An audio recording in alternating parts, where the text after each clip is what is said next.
Hello friends, good morning. നമ്മുടെ Kerala TV സീരിയലിലേക്ക് എല്ലാവർക്കും സ്വാഗതം. അമൽ അങ്ങനെ ഓടി വന്നോട്ട് ഏട്ടത്തിയെ കാണാൻ ഏട്ടത്തിയുടെ അരികിലേക്ക് വന്ന് ഏട്ടത്തിയെന്നും പറഞ്ഞ് വിളിച്ചു. എനിക്കറിയായിരുന്നു എൻ്റെ ഏട്ടത്തി തിരിച്ചു വരുമെന്ന് എനിക്കറിയായിരുന്നു എന്നൊക്കെ പറഞ്ഞു. അതിനുശേഷം അമ്മയെ നോക്കി. അമ്മയ്ക്ക് എന്നെ ഓർമ്മയുണ്ടോ എന്ന് ചോദിച്ചു. അമ്മ അന്നേരം ഇങ്ങനെ ഇരുന്ന് ആലോചിക്കാം. എന്നിട്ട് അന്ന് അമ്മയെ കാണാനായിട്ട് അമൽ ചെന്ന സമയത്ത് ഒരു ലഡു വായിൽ വെച്ച് കൊടുത്തിരുന്നല്ലോ, അതിങ്ങനെ പെട്ടെന്ന് അമ്മ ഓർത്തെടുത്തു. എന്നിട്ട് അമ്മ അത് പറഞ്ഞു. അപ്പോൾ അഭി പറഞ്ഞു, നിന്നെ ഒന്ന് പരിചയപ്പെട്ട ആരാടാ പെട്ടെന്ന് മറന്നു പോണേ എന്ന് പറയണു. അങ്ങനെ ഇവർ സന്തോഷമായിട്ട് നിൽക്കുന്ന സമയത്ത് സക്കീർ ഭായി അങ്ങോട്ടേക്ക് കയറി വന്നു. അപ്പോൾ ഏട്ടത്തി ജീവിതത്തിലേക്ക് തിരിച്ചു വന്നു എന്ന് അറിഞ്ഞപ്പോൾ ആ സെക്കൻഡിൽ നിസ്കരിക്കാൻ പോയതാ സക്കീർ ഭായി എന്നുള്ള കാര്യങ്ങൾ ഇങ്ങനെ പറയും കേട്ടോ നമ്മുടെ അമൽ. അപ്പോൾ സക്കീർ ഭായി ഞാൻ തിരിച്ചു വന്നുവെന്നും നിങ്ങളെയൊക്കെ വീണ്ടും ബുദ്ധിമുട്ടിക്കാനെന്ന് നമ്മുടെ ജാനകി പറയുമ്പോൾ അതെങ്ങനെ ഒരു ബുദ്ധിമുട്ടിക്കലാകും? വലിയൊരു മനുഷ്യൻ എന്നെ ഏൽപ്പിച്ചിട്ട് പോയ കർത്തവ്യമാണ് ഞാൻ ചെയ്യുന്നതെന്ന് സക്കീർ ഭായി പറയുക. അഭിക്കും ജാനകിക്കും സാധ്യമായതെല്ലാം ചെയ്തു കൊടുക്കുക എന്നുള്ളതെന്ന് സക്കീർ ഭായി പറയുക. അമ്മ ശരണാലയത്തിലുണ്ട് എന്നുള്ള വിവരം സക്കീർ ഭായി കണ്ടെത്തിക്കൊണ്ട് വന്നതേ കേദാർനാഥ് വരെ പോയിട്ടാണെന്നുള്ള കാര്യങ്ങൾ ഇങ്ങനെ നമ്മുടെ ജാനകി പറയാം. അതുകൊണ്ടാണല്ലോ അഭിയുടെയും ജാനകിയുടെയും ജീവിതത്തിലെ ഹനുമാൻ സക്കീർ ഭായി ആണെന്ന് പറയുന്നതെന്ന് പറഞ്ഞ് അമൽ ഭയങ്കര സന്തോഷത്തോടെ ചിരിക്കുന്നു. അങ്ങനെ കേട്ടാലും സക്കീർ ഭായിക്ക് സന്തോഷം മാത്രമേ ഉള്ളൂ. പക്ഷേ ഈ ഹനുമാൻ നെഞ്ചു കയറിയാലേ അവിടെ ഇരിക്കുന്നത് രാമനും ജാനകിയൊന്നും ആയിരിക്കില്ല, സൂര്യനാരായണനാണ് എന്ന് സക്കീർ ഭായി അന്നേരം അവിടെ വെച്ചിങ്ങനെ പറഞ്ഞു. അപ്പം അതെനിക്ക് അറിയാലോ സക്കീർ ഭായി, നിങ്ങൾ തരുന്ന സഹായങ്ങൾ എൻ്റെ അച്ഛനെ ഓർത്തിട്ടാണെന്നുള്ളത് അന്നേരത്തേക്കും നമ്മുടെ അബിയും ഇങ്ങനെ പറഞ്ഞു.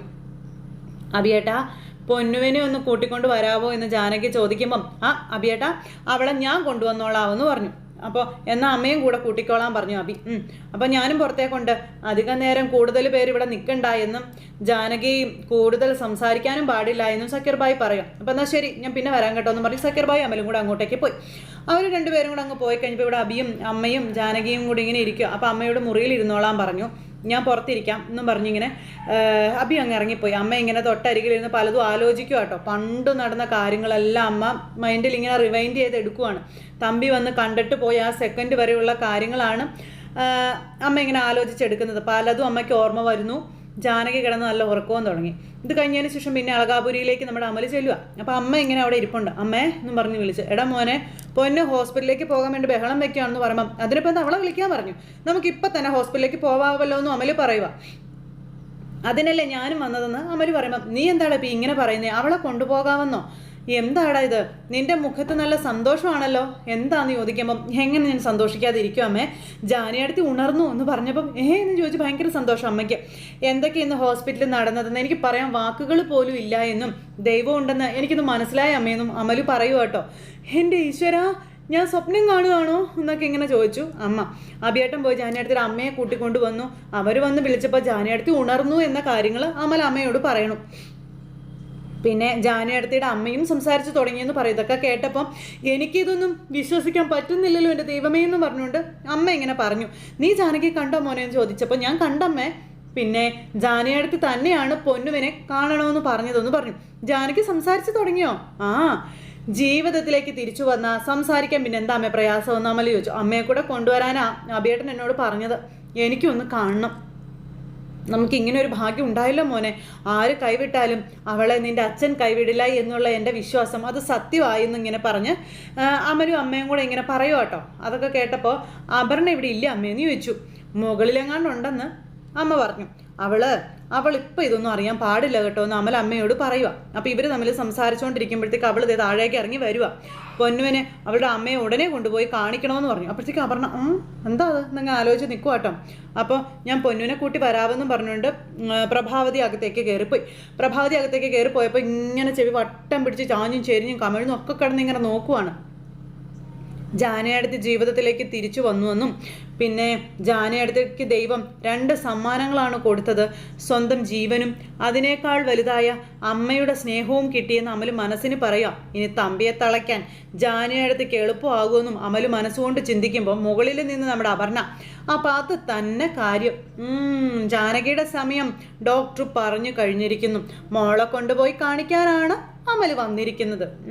കൊള്ളാമെന്നും പറഞ്ഞിങ്ങനെ നിൽക്കുക.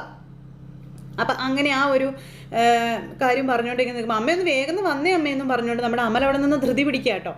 അങ്ങനെ അമൽ ധൃതി പിടിക്കുന്നു. ആ സെക്കൻഡ് നേരം കൊണ്ട് മകള് അച്ഛനെ വിളിച്ചു. അപ്പോൾ എന്താണ് മോളെ എന്ന് ചോദിച്ചാൽ അച്ഛന് പേടി. അച്ഛനിപ്പോൾ എവിടെയാ? ഞാൻ വീട്ടിൽ ഓഫീസിലേക്ക് ഒന്ന് പോകാൻ വേണ്ടി ഇറങ്ങിയതാണെന്ന് പറഞ്ഞു. നീ എന്തിനാടി വിളിച്ചത്? അവിടെ എന്തെങ്കിലും വിശേഷം ഉണ്ടോടി മോളെ എന്നൊക്കെ ചോദിക്കുമ്പോൾ, വിശേഷം ഉണ്ടാകാൻ പോകുന്നത് നമുക്കല്ലേ അച്ഛാ. നമുക്കോ? നമ്മുടെ ആ തലവേദന അങ്ങ് തീർന്നു കിട്ടിയെന്ന് പറഞ്ഞു. നീ എന്താടി മോളെ പറയുന്നത്? അച്ഛൻ്റെ പേരിൽ ആ കേസ് തീർന്നെന്നോ? അതെങ്ങനെ തീരാനാ? എടി ഉടനെ ഒന്നും കോടതിയുടെ പരിഗണനയിലേക്ക് വരുന്നതല്ലല്ലോ അത്. അതിന് കേസ് കൊടുത്തവള് ജീവനോടെ ഉണ്ടായിട്ട് വേണ്ടേ കോടതിയിൽ കേസ് പരിഗണനയ്ക്കെടുക്കാൻ? എന്താടി മോളെ നീ പറയുന്നേ? ജാനകിയുടെ കാര്യത്തിൽ ഒരു തീരുമാനമായി എന്ന് അച്ഛൻ മോളോട് പറയുന്നു. മോള് അച്ഛനോട് പറയുന്നു അവളിപ്പോൾ ജീവനോടെ ഉണ്ടോ എന്ന് പോലും അറിയില്ല എന്നും. അമല് വന്ന് മോളെ കൂട്ടിക്കൊണ്ട് പോയിട്ടുണ്ട്. അവസാനമായിട്ട് അമ്മയൊന്ന് കാണിക്കാൻ കൊണ്ടുപോയതായിരിക്കും. നീ പറയുന്നത് സത്യം തന്നെയാണോടി മോളെ? അതെ അച്ഛാ. പിന്നാലെ പ്രഭാവതി അമ്മയും ഓടിയിട്ടുണ്ടെന്ന കാര്യവും പറഞ്ഞു. ഇത് കേട്ടപ്പോഴത്തേക്കും തമ്പിക്ക് ഭയങ്കര സന്തോഷം. ഒരു കാര്യത്തിൽ എന്തായാലും അവള് ഭാഗ്യവതിയാ, കിടന്ന് നരകിച്ചില്ലല്ലോ എന്നും പറഞ്ഞ് ചിരിച്ചുകൊണ്ട് ഇങ്ങനെ നിൽക്കുക കേട്ടോ. ഇനി അച്ഛനെ അന്വേഷിക്കാനൊന്നും പോവണ്ട. ഇപ്പം തന്നെ അച്ഛനെ പ്രതിസ്ഥാനത്ത് നിർത്തിയിട്ടാണ് സംസാരം എന്ന് പറയുമ്പം ഞാനും ആ വഴിക്കൊന്നും പോകുന്നില്ലടി മോളെ. ഞാൻ മനസ്സാ വാച അറിയാത്ത കാര്യമല്ല ഇത്. പിന്നെ എന്തിനാടി മോളെ ഞാനും അങ്ങോട്ടേക്ക് പോകുന്നത് ചോദിക്കുമ്പോൾ മരണവിവരം അറിഞ്ഞ ഉടനെ തന്നെ ഞാൻ വിളിക്കാൻ കേട്ടോ എന്നും പറഞ്ഞുകൊണ്ട് ഇങ്ങനെ പറയാം. എന്തായാലും സന്തോഷമായിടി മോളെ എന്നൊക്കെ പറഞ്ഞു. അങ്ങനെ തമ്പിയും മോളും കൂടെ സംസാരിച്ചിട്ട് തമ്പി അന്ന് നടന്ന കാര്യങ്ങളെപ്പറ്റി ആലോചിക്കുക. അപ്പോൾ അങ്ങനെ തമ്പിയുടെ ജീവിതത്തിൽ അവിഹിത സന്തതി ഇല്ല എന്നും പറഞ്ഞ് തമ്പി ഇങ്ങനെ പ്രതീക്ഷകളോട് നിൽക്കുന്നു. അത് കഴിഞ്ഞതിന് ശേഷം പൊന്നുമൊക്കെ ഹോസ്പിറ്റലിൽ ചെന്നു. രാധാമണി അമ്മയുടെ മടിയിൽ കയറി നമ്മുടെ പൊന്നു ഇങ്ങനെ ജാനകിയെ കണ്ടുകൊണ്ടിരിക്കുക. അമ്മ പിന്നെ പൊന്നു, അയ്യോ എനിക്ക് ഒത്തിരി സന്തോഷമായെന്നൊക്കെ പറഞ്ഞു കുഞ്ഞിങ്ങനെ ഇരിക്കുക കേട്ടോ. ജാനകി ഇങ്ങനെ പൊന്നുവിനെ നോക്കി ചിരിച്ചുകൊണ്ട് അങ്ങനെ ഇരിക്കുന്നു. അമ്മാമ്മ എന്തിനാ ഇത്രയും കാലം മിണ്ടാതിരുന്നതെന്ന് പൊന്നു അമ്മാമ്മയോട് ചോദിക്കുക. അമ്മാമ്മ മിണ്ടാൻ വേണ്ടിയിട്ടല്ലേ അമ്മാമ്മയെ ദൂരെ കൊണ്ടുപോയി ചികിത്സിപ്പിച്ചതെന്നൊക്കെ ഇങ്ങനെ നമ്മുടെ പൊന്നുകുട്ടി ഇങ്ങനെ ചോദിക്കുവാണ്. പൊന്നു കാണാൻ വന്നപ്പോൾ അമ്മാമ്മ പൊന്നുവിനോട് മിണ്ടിയതേ ഇല്ല. പറ അമ്മാമ്മ എന്താ മിണ്ടാതിരുന്നതെന്നൊക്കെ ചോദിച്ചു. അപ്പോൾ അമ്മാമ്മയുടെ ഒച്ച അടഞ്ഞു പോയതായിരുന്നു മോളെ എന്ന് പറയുക കേട്ടോ നമ്മുടെ അമ്മാമ്മയുടെ അനുഭവങ്ങളൊക്കെ അതായിരുന്നു എന്നും പറഞ്ഞു. അതൊന്നും മോൾക്ക് പറഞ്ഞാലേ മനസ്സിലാവില്ല എന്നും പറഞ്ഞു. അങ്ങനെ മിണ്ടാതിരിക്കാനൊക്കെ പറ്റുമോ എന്ന് പൊന്നുകുട്ടി ചോദിക്കുക. ഇപ്പം അമ്മാമ്മ മിണ്ടുന്നത് പിന്നെ എങ്ങനെയാണെന്നൊക്കെ ചോദിച്ചപ്പോൾ ഞാനൊക്കെ ഭയങ്കര ചിരി. അങ്ങനെ അമ്മയും കുഞ്ഞുങ്ങളും കൂടി ഇങ്ങനെ സംസാരിക്കാം. അപ്പോൾ അമ്മയുടെ ഉള്ളിൽ എല്ലാം ഉണ്ടായിരുന്നു, പക്ഷേ ശബ്ദം മാത്രം പുറത്തോട്ട് വന്നില്ല എന്നൊക്കെ പറഞ്ഞിങ്ങനെ അമ്മ പറയാം. അമ്മമ്മ എല്ലാം അറിയുന്നുണ്ടായിരുന്നു, എല്ലാം ഓർമ്മയുണ്ടായിരുന്നു. പൊന്നുവിൻ്റെ അച്ഛൻ പറയുന്ന വാക്കുകൾ അമ്മാമ്മയെ ചുട്ടു പൊള്ളിച്ചു എന്ന് പറഞ്ഞുകൊണ്ട് ഇങ്ങനെ പറയാം. അമ്മാമ്മയുടെ ഹൃദയം കീറി മുറിച്ചതാണെന്നും പറഞ്ഞു. പക്ഷേ ശബ്ദം മാത്രം വന്നില്ല എന്നൊക്കെ പറഞ്ഞ് ആ ഒരു ഇതിൽ പറയുക കേട്ടോ. അപ്പോൾ അമ്മ അങ്ങനെയൊക്കെ സംഭവിച്ചു അമ്മയെന്നൊക്കെ ചോദിക്കുവാ നമ്മുടെ ജാനകി. ഞാൻ കരുതിയത് എന്നെ വന്ന് കണ്ടപ്പോൾ അമ്മ മോളേന്ന് വിളിച്ചു പോയതാണ് എന്നാണെന്ന് ജാനകി പറയുമ്പോൾ, അഭി എന്നോടൊന്നും പറയാതിരുന്നെങ്കിൽ കണ്ണീർ പൊഴിച്ച് നിന്നെ നോക്കി നിൽക്കാൻ മാത്രമേ എനിക്ക് കഴിയുമായിരുന്നുള്ളൂ എന്ന് അമ്മ ഇങ്ങനെ പറയുക കേട്ടോ. അഭി പറഞ്ഞ കാര്യങ്ങളൊക്കെ പറയുവാണ് ഈ അമ്മ. ഓരോ നിമിഷത്തിലും എൻ്റെ ഉള്ളിൽ നിന്നും മോളെ എന്ന് അമ്മ ഇങ്ങനെ വിളിച്ചുകൊണ്ടിരിക്കുന്നുണ്ടായിരുന്നു. പക്ഷെ എന്ത് ചെയ്യാം മോളെ, ശബ്ദം പുറത്തു വരണ്ടേ എന്ന് അമ്മ ഇങ്ങനെ ചോദിക്കുക. അപ്പം അതൊക്കെ കേട്ട് ജാനകി ഇങ്ങനെ അന്തമിട്ട് കിടക്കുക കേട്ടോ. ശബ്ദത്തിന് മുകളിൽ ഒരു വലിയ പാറ കയറ്റി വെച്ചതുപോലെ ആയിരുന്നു എനിക്കെന്നൊക്കെ പറഞ്ഞുകൊണ്ട് ഇങ്ങനെ അമ്മ മോളോട് പറയുന്നു. അങ്ങനെ അമ്മ പറഞ്ഞ പല സത്യങ്ങളും കേട്ട് വിശ്വസിക്കാനാകാതെ നമ്മുടെ ജാനകി അവിടെ കിടക്കുക. അഭിയേട്ടൻ എന്താ അമ്മയോട് പറഞ്ഞതെന്ന് ചോദിച്ചു. അതൊന്നും ഇപ്പോൾ ഓർത്ത് പറയാൻ എനിക്ക് ആവുന്നില്ല എന്നും, പാവം അഭി ഒരുപാട് കഷ്ടപ്പെട്ടു എന്നും പറയാം. ഞാനൊന്ന് വിളിച്ചാൽ എൻ്റെ മോൾ ഉണരും എന്ന് അവൻ അറിയാമായിരുന്നു എന്ന കാര്യവും പറഞ്ഞ് എന്നെയും കൊണ്ട് വരുമ്പോൾ അവൻ അത് തന്നെ പറഞ്ഞുകൊണ്ടിരിക്കുകയായിരുന്നുവെന്നും അമ്മ ഇങ്ങനെ പറയുവാണ് ജാനകിയോട്. മോളെ എന്നൊന്ന് വിളിക്കാൻ അവൻ എന്നോട് കെഞ്ചി പറഞ്ഞു. ഉള്ളിൽ നിന്ന് എനിക്ക് ഒച്ച വരണ്ടേ മോളെ, അവന് വാക്ക് കൊടുക്കാനൊന്നും എനിക്ക് സാധിച്ചില്ല എന്നൊക്കെ അമ്മ ഇങ്ങനെ പറയുക കേട്ടോ. എപ്പോഴാ അമ്മേ നമ്മൾ വീട്ടിലേക്ക് പോണേ എന്ന് പൊന്നുകുട്ടി ചോദിക്കുമ്പം, അത് പൊന്നുവിൻ്റെ അമ്മയ്ക്ക് ബോധം തെളിഞ്ഞിട്ടല്ലേ ഉള്ളൂ, ഇനിയും ഒരുപാട് കാര്യങ്ങൾ ചെയ്യാനുണ്ട്, അനങ്ങാൻ പോലും പറ്റില്ല എന്നും പറഞ്ഞുകൊണ്ട് ഇങ്ങനെ പറയുക കേട്ടോ. അങ്ങനെ എല്ലാം കഴിഞ്ഞ് വീട്ടിൽ പോകാമെന്നൊക്കെ പറഞ്ഞു. അതിനുശേഷം പിന്നെ ദേ അങ്ങോട്ടേക്ക് നമ്മുടെ അഭി വന്നു. അപ്പോൾ അഭി വന്നിട്ട് അമ്മ അവരെല്ലാവരും ഭക്ഷണം കഴിക്കാൻ പറഞ്ഞയച്ചെന്നൊക്കെ പറഞ്ഞു. ജാനകി ദേ നോക്ക്, കഴിവതും സംസാരിക്കാതെ കിടക്കാൻ പറഞ്ഞു കൊടുക്കുക അഭി. നിനക്ക് എല്ലാവരെയും തിരിച്ചറിയാൻ കഴിഞ്ഞെന്ന് മാത്രമേ ഉള്ളൂ, വേറൊന്നും ആയില്ല എന്ന് പറഞ്ഞു. അഭിയേട്ട എന്താ എനിക്ക് പറ്റിയത് എന്ന് ജാനകി അഭിയോട് ചോദിക്കുക.